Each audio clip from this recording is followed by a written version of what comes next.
Thank you for the introduction.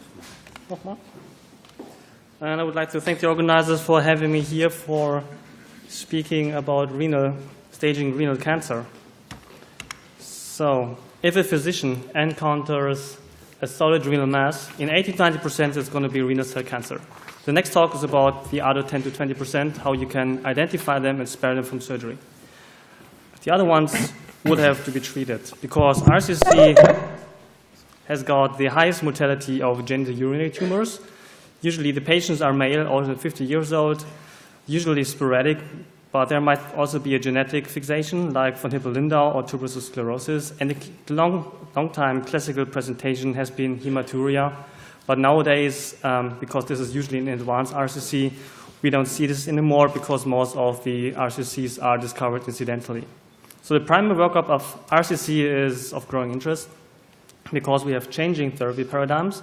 We now have nephron-sparing surgery, tyrosine kinase inhibitors, mTOR inhibitors. So we want to monitor postoperative changes. And we also want to monitor treatment. And because the treatment has changed over the last 10 years, we also have to know about new side effects.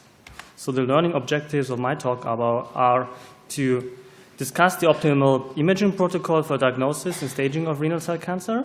And I would like to present typical findings, representative for the tumor stage. And then I want to talk about treatment options and their implications. So first, I want to talk about the modalities and protocols.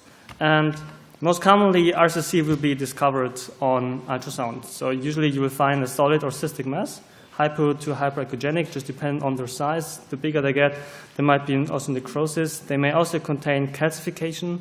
Typically, you will get a Doppler signal in those vascularized lesions. If there's lots of necrosis, then the Doppler signal might be reduced. However, ultrasound, as everybody knows, is truly operator dependent, and just dependent on your experience, you also may miss tumors. Accuracy for local staging of ultrasound is 50 to 70%, depending on the literature.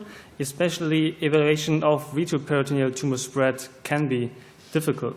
But evaluation of the kidneys, the livers, and also the regional lymph nodes is good, so they may be evaluated. And ultrasound has also got a role in diagnosis of thrombi in the renal vein or in the inferior vena cava. Those usually show diffuse echo and a missing color Doppler signal. Contrast-enhanced ultrasound may also improve the detection and characterization of tumors and also tumor spread. And a recent development has also been image fusion, where we can better detect tumors. For example, we can fuse a CT data set with ultrasound and better locate those tumors. And this might be helpful to diagnose unequivocal findings on CT, which brings us on CT. So we want to do differential diagnosis. We can do a very elaborate CT protocol. We've got the unenhanced phase, the corticomedullary phase after 20 to 30 seconds, nephrographic phase after 1 minute to 100 seconds, and delayed phase after a couple of minutes. So this is good for distinguishing between hemorrhagic cysts and tumors. But if you want to do truly just staging to stage the tumor spread, the nephrographic phase, venous phase enhancement is enough. If you want to why do we just need the nephrographic phase? The contrast between tumor and kidney is highest in this phase.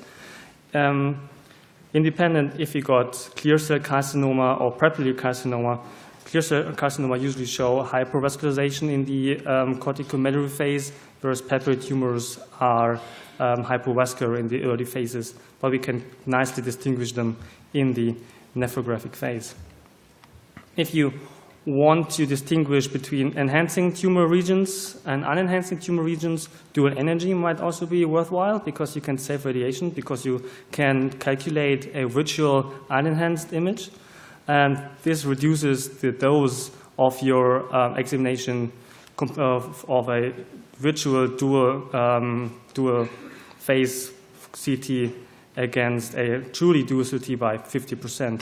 Dual energy might also be nice for evaluating polycystic kidneys, where you can identify the contrast-enhancing cysts. Diagnostic accuracy of CT is very well, especially for capsular infiltration, venous thrombosis.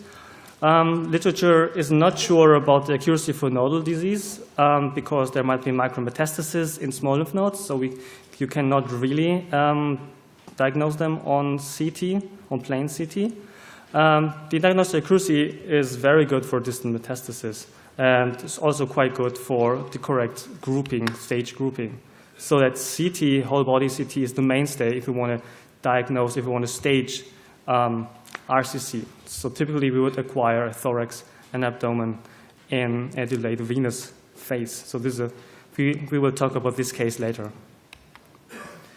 The role of MR, so typical MR protocol would be in phase or post phase to detect fat, microscopic fat in tumors, for example, like in angiomyolipoma. T2 weighted sequences, T1 fat set before contrast application. You can shorten your protocol if you acquire a Dixon sequence with new acceleration scheme, like Caipirinha Dixon. You can do one breath out, you get a post-phase, in-phase, a fat-only image, and also a water-only image, which is also a nice fat-saturated T1 sequence, so you can shorten your protocol. You would also acquire a nephrographic phase after contrast administration. The question is, do you need an atrial vibe phase, or you might also do arterial phase, for example, MRA, if you want to evaluate the number of renal arteries, which is important if you want to clarify if a patient can undergo partial nephrectomy. And you can also, in a delayed MRA, you can also evaluate the renal veins. Diagnostic accuracy of MR is similar to CT. It's non-inferior. Might be, if you have got a patient with unequivocal finding in CT or ultrasound, MR might be the way to go. And MR is, I think, also good for patients with renal insufficiency, patients that already underwent radical nephrectomy. Here, unenhanced MR might be good, or is good. And regarding lymph node staging, there might be a role for iron oxide particles. I will talk about it later. And MR also allows for functional imaging like DCE MRI, where we can quantify perfusion and permeability of tumors. And we can also do diffusion-weighted imaging to assess the cellularity of tumors. So with these weapons, this armament, we want to go and stage our tumors. And first, I want to talk about the staging system. So the sense of a staging system is to predict survival of a patient. So stage 1, stage 2, this is limited to the kidney, excellent 5 years survival. If there's local infiltration, sinus fat or perinephric fat, survival goes down to like 50 to 60% after 5 years. And if you got advanced renal cell carcinoma, if you got tumor that is invading beyond the Gerota's fascia or is directly infiltrating the adrenal gland, then the 5 years survival goes down to 0 to 20%. So this image is already quite old. And because nowadays the adrenal gland is stage 4, a couple of years ago it still has been stage 3, but direct invasion of adrenal gland limits your survival. So T1 would be the classical small RCC. So small RCC is smaller than 7 centimeters. There's also subgrouping. T1A is more than 4 centimeters. So the classical small RCC, and we'll talk about the treatment later. T2 is the large RCC, which still sticks to the kidney, does not infiltrate the surrounding tissue, not infiltrate the sinus fat. If it's bigger than 10 centimeters, it's T2B. The others between 7 and 10 are T2A. T3 is the local infiltrating tumor. So local infiltration is if the tumor spreads into the perirenal fat. So so we can see here stranding of the perirenal fat, also some nodular components.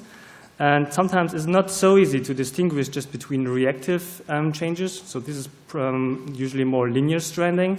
If there's some nodular component, you might imagine here, there's more likely to be perirenal infiltration. But however, even linear infiltration might also be infiltration of the perirenal fat, but usually we tend to overstage the infiltration. Also important is the infiltration of the sinus fat, because this also limits the survival rate. T3A is also infiltration of the renal vein, or the branches of the renal vein. In ultrasound, we usually don't get Doppler signal from the renal vein, and we can see soft tissue mass extending along the renal vein. But still, the tumor is limited to the carotid fascia. And also, this is also T3A, is a tumor which grows along the renal veins, not in the vena cava yet, and we here have infiltration of the perirenal fat and also of the sinus fat. T3B and C is tumor which grows into the inferior vena cava. If the tumor is above the diaphragm or does infiltrate the wall of the vena cava, it's T3C. So ultrasound might be quite good to distinguish, to show the tumor, and it's also quite practical to show if this is truly tumor or just tumor thrombus. Here we can say this mass from the right renal vein in the inferior vena cava. If we administer microbubbles, we can nicely see enhancement of this soft tissue mass just before the vessel itself shows enhancement. And if we look at the late phase, we can see that there's already washout after microbubbles, while there's still contrast agent in the vessel. So these images were provided by my colleague Dirk Klevert. So this is T3C tumor, atrial thrombus. We can nicely see the tumor in the vena cava. We can see tumor here in the right atrium, and this is a MR CNS sequence where you can nicely see that the tumor thrombus is not adherent to the wall. And this is a similar case also with atrial thrombus, which also protrudes into the right ventricle during the systole. This is a very interesting case. Would like to show it as a horseshoe kidney with a giant tumor and vena cava infiltration. There's a horrible tumor. Interestingly, this tumor could even be resected. In histology, the pathologist said it was R0 resected. And T4 finally is locally advanced RCC. As I said, direct invasion of the adrenal gland and infiltration beyond carotid fascia. Here we have beginning infiltration of the psoas muscle and the small bowel. And this tumor is not operable and has, of course, a bad prognosis. In this tumor, we can also see that there's also lymph node spread. We can see enlarged lymph nodes in interaortocaval, and which brings us to the end staging. You can see the significance of lymph nodes. If you see here, if the patient is positive for lymph nodes, survival rapidly goes down. And the question is, what are the regional lymph nodes? The regional lymph nodes are the lymph nodes around the renal vein, and the para-aortic interaortocaval lymph nodes and the paracaval lymph nodes. All other lymph nodes are distant lymph nodes. And this is progressive. This is advanced disease. One lymph node would be still stage 3. Usually, lymph nodes if they're enlarged, can be detected with CT or MR. Problem, as I said, are micrometastases, and there might be a role for diffusion because it also can show infiltration of small tumors. There might also be a role for small particles of iron oxide. There's just one work regarding this topic. This has shown that tumors which show RCC infiltration do not take up this iron oxide particles because the tumor lymph node macrophages are replaced. So one word regarding tumor histology. Papillary RCC has typically a better prognosis compared to clear cell RCC, better survival. There are, however, certain subtypes. There's RCC type 2.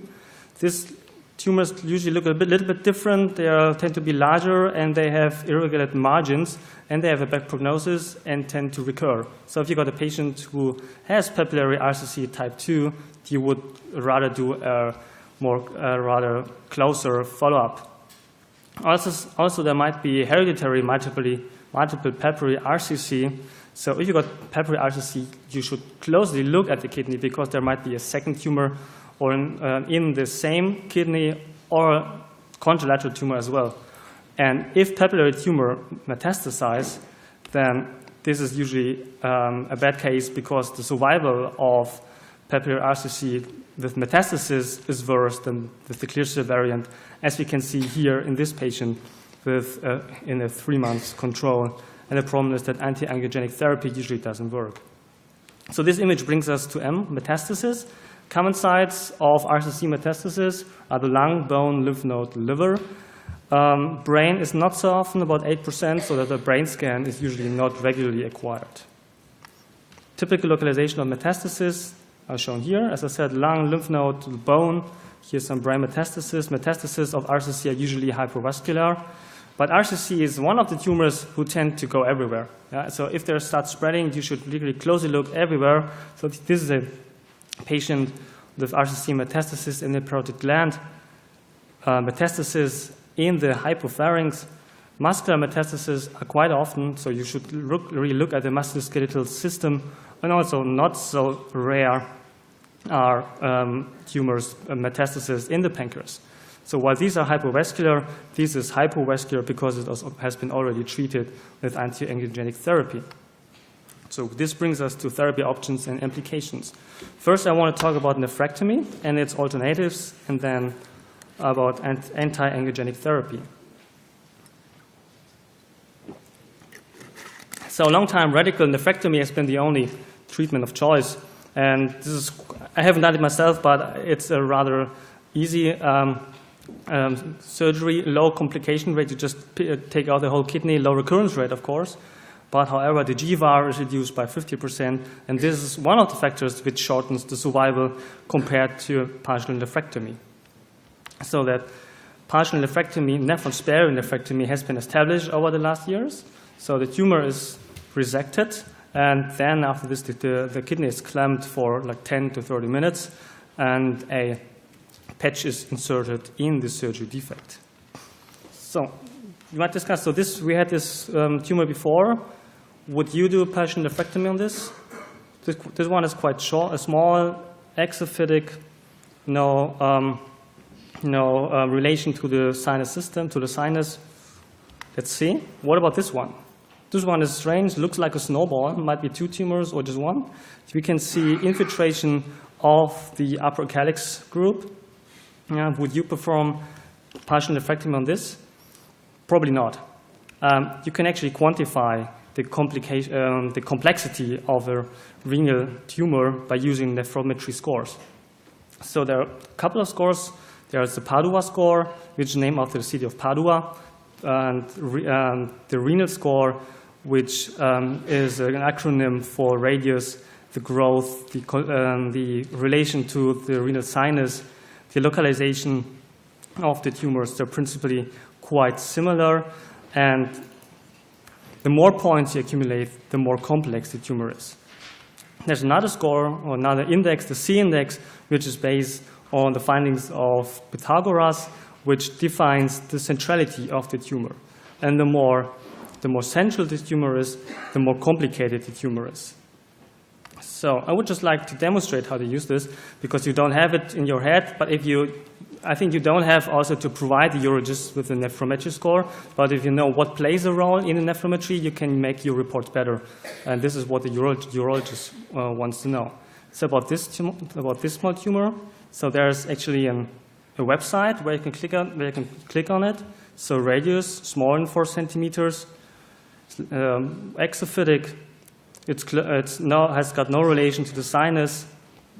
And if you look, where is the tumor localized, it seems to cross the polar line.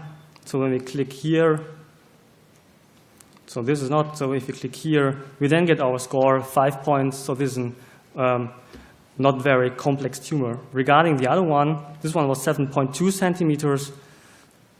Great parts of it are endophytic. It infiltrates the system, collecting system, and it crosses the polar line. And we get a score of, let me see, 11, which renders it a complex lesion. So this is all online, and this is quite fast and quite convenient. I like it very much. So what is the significance of the nephrometry score? Urologists can predict how long the operation time is going to be. The more complex, the longer the operation time is, the amount of blood loss. The longer, the more complex lesion, the longer the ischemia time. And if you got a non-complex lesion, conversion to nephrectomy and overall complications are very low. Regarding complications after a partial nephrectomy, so the most common complication after partial nephrectomies are AV fistulas and pseudoaneurysms, most commonly in laparoscopic partial nephrectomy, and from personal experience, most common in robotic-assisted partial nephrectomy. Further complications can be pancreatic injury and urinoma. And with the rising number of partial nephrectomy, we see those complications even more often. So this is a patient after partial nephrectomy. We see swelling of the kidney, and we can see the surgery defect in this pseudoaneurysm. This patient was then underwent angiography. Here we can nicely see the pseudoaneurysm, and this is after superselective coil embolization. Superselective coil embolization is the therapy option of these tumors, and the loss of function is minimal if you do the procedure right and if you don't coil the big branches, if you go in super selectively. An alternative to partial nephrectomy may be ablative therapy, RFA or cryotherapy, which can be performed intraoperatively, which I think doesn't make much sense because if you're already operating, you can take out the tumor as well, but you can also do it percutaneously. The recurrence rate differs from side to side. Literature says 5 to 13%. And the common sense along the urologists is that it should be reserved for patients which are not eligible for surgery. And it should be reserved, or at best results are in small tumors, especially 10-1A. So this is a T1A, and these are smaller than 4 centimeters. And I think there's also a role for patients with unclear histology where you don't really know, is this malignant or benign? You might just do RFA and then get a biopsy, and just depending on it, you might just determine your further staging protocol. So our typical bleeding, a typical complication would be bleeding, which increases with tumor size. And in one work, it was 33% in T2 tumors. And this is one RFA procedure performed in our institution. Ablative therapy can be assessed just visually. Sometimes it might be difficult to differentiate between post-operative changes or post-therapy changes and recurrence. You can do CT perfusion. Here, after RFA, we don't see any perfusion anymore. And here we see a recurrent tumor, which is perfused after RFA. However, if the patient has got metastasis, then you would switch to other therapies. So the traditional therapy of malignancies was cytostatics and radiation, which destroyed the tumor cells, where the change in tumor diameter, and we could assess them with RECIST. New therapy approaches are anti-angiogenic therapy, which disrupt the vascularity of the tumors. The tumor size stays the same. However, we've got a significant change in tumor attenuation, which is related to the tumor perfusion. So here we have got a hepatic RCC metastasis, baseline after 6 weeks of TKI therapy. We can see tumor is the same. RECIST would say stable disease, but we can nicely see the central necrosis, an unperfused part. So as I said, RECIST CHOI, modified CHOI failed to predict progression-free survival in mTOR-treated RCC. So we're looking for new criteria for response. One might be the MAS criteria, which is based on RECIST, but it also takes into account a newly favorable response, newly occurred central necrosis. And if this necrosis goes away, this would be unfavorable response. And these MAS criteria were better able to distinguish between unfavorable and favorable, indeterminate and favorable response compared to RECIST. But however, this is not, so this is just a visual impression, and sometimes we might want to get quantitative data. So tumor perfusion, assessment of tumor perfusion might be interesting, which is actually an old story. So this is an image from the late 70s where we could see perfusion imaging of a brain tumor. And nowadays we can cover a whole volume. I've shown this image before, and we can just see that we can assess the tumor perfusion, and from this we can calculate perfusion and permeability. There's been nice correlation to histology and mean vessel density by Renal et al., and we could see a good correlation between the blood flow and the mean vessel density, and also a good correlation between the functional parameters and necrosis. Tumor response to anti-angiogenic therapy can be assessed very fast. So this is a CT perfusion case where we can see diminished blood flow and permeability already after a week. And this is the control after 3 months where we've got a further reduction of perfusion permeability.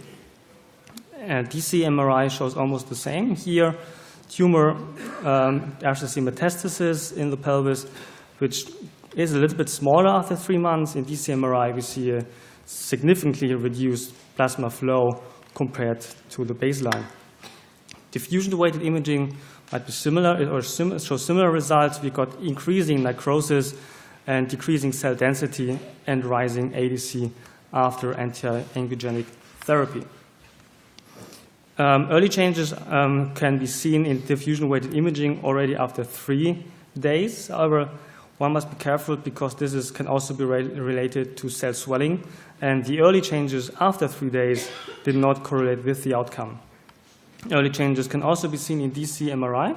Also, after 3 to 10 days, we can see a decrease in the functional parameters. However, interestingly, the decrease itself does not correlate with the progression-free survival or the RECIST response, but interestingly, the baseline values, they do respond with the survival rate. So in these two studies, we could see that patients with a high baseline permeability had a better response against anti-angiogenic drugs, which sounds logical because a good perfused tumor will probably better respond if you destroy its vascularity. So in the last 2 minutes, I just want to talk about one common side effect of this therapy, tyrosine kinase inhibitors, and especially mTOR inhibitors. And this is pneumonitis, drug-induced pneumonitis, which is seen in 8 to 14% of the patients, depending on the study. There's direct damage of pneumocytes or the endothelium, and principally, if you want to diagnose drug-induced pneumonitis, you would have to rule out other differential diagnoses. And there's no specific pattern. There might be dense opacities or ground glass. In the end, you would have to do lung biopsy. And if the patient is symptomatic, you would have to withdraw the drug and administer a different second-line anti-angiogenic therapy. So these are just some examples. We've got small nodules and a halo. This one is invasive aspergillosis. This one looks almost the same. This one was drug-induced pneumonitis. This one is mycoplasma pneumonia with peribronchovascular nodular opacities. Same image, mTOR-induced pneumonitis. And this one looks like tuberculosis, big caverns, fuzzy boundaries, and this one looks almost the same. And finally, this one looks like lung cancer with the solid mass, speculated mass. This one looks almost the same. This was also mTOR-induced pneumonitis. So these are true cases, and we here ruled out any other differential diagnosis, and at the end, we stayed with mTOR-induced pneumonitis. So it's impossible. So it's very important that if you got a patient who's got metastasized RCC and has got strange changes in the lung, you should really think that there might also be pneumonitis, but you would have to rule out other differential diagnoses. And you should ask the urologist on which anti-angiogenic therapy are they under. Especially mTOR is important. So this is my almost last slide. What about how to time your follow-up? Patients with metastasis, you would follow up every 3 months. Usually they are in studies anyway. T1 patients, you would follow up once a year. T2, T3 patients, you would examine half yearly, and then on a yearly basis after 3 years. So these are the American guidelines. So in the end, I would like to summarize. CT is the mainstay of RCC staging. This is usually the only modality you need. The correct staging determines the prognosis and the survival of the patients. The local staging is important for therapeutic decision-making, partial nephrectomy, radical nephrectomy, anti-angiogenic therapy. The new treatments can cause new complications like bleeding or pneumonitis. And assessments of anti-angiogenic therapy, I think there's going to be a whole session about this, It's not clear how to do it best. Functional imaging might be one way to do it. Thank you very much for your attention.